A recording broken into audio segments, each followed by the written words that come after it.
কি দেখে কি মনে হচ্ছে? রয়্যাল এনফিল্ডের মতো না? রাইট, কিছুটা রয়্যাল এনফিল্ডের মতো একটা ভাইব পাবেন। এটা কিন্তু ইলেকট্রিক বাইক। হ্যাঁ, বিশ্বাস নাও হতে পারে, এটা ইলেকট্রিক বাইক। লুকসটা একবার দেখেন, গর্জিয়াস লুকিং, দেখতে বেশ প্রিমিয়াম লাগতেছে। তো এইটা কিন্তু এখনও বাংলাদেশের বাজারে লঞ্চ হয়নি, লঞ্চ হবে আগামীকাল, অর্থাৎ 6, 7, 8 এই 3 দিন একটা মেলা চলবে আকিজের। এটা অনুষ্ঠিত হবে বসুন্ধরা কনভেনশন সেন্টার, যেটা কিনা 300 ফিটে সবাই চেনে থাকে।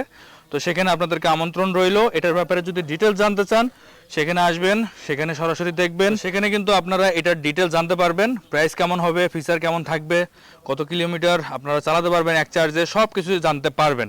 আর লুকসটা তো আগেই বললাম ফ্যান্টাস্টিক, এবং হেডলাইটটা দেখেন, গর্জিয়াস লুকিং একটা হেডলাইট। তো এটার ব্যাপারে ডিটেলস জানার জন্য অবশ্যই আপনাদেরকে আসতে হবে বসুন্ধরা কনভেনশন সেন্টার। যারা কিনা ইভি লাভার রয়েছেন বা নতুন কিছু ট্রাই করার চেষ্টা করতেছেন, খুঁজতেছেন, তাদের জন্য কিন্তু একটা খুব ভালো অপশন হতে পারে আমার বিশ্বাস, কারণ লুকসটা কিন্তু এক কথায় ফ্যান্টাস্টিক। তো আপনাদের কাছে এই বাইকটার লুকস কেমন লাগলো কমেন্ট করে জানাতে পারেন। আরও ডিটেলস জানতে অবশ্যই মেলাতে আসবেন।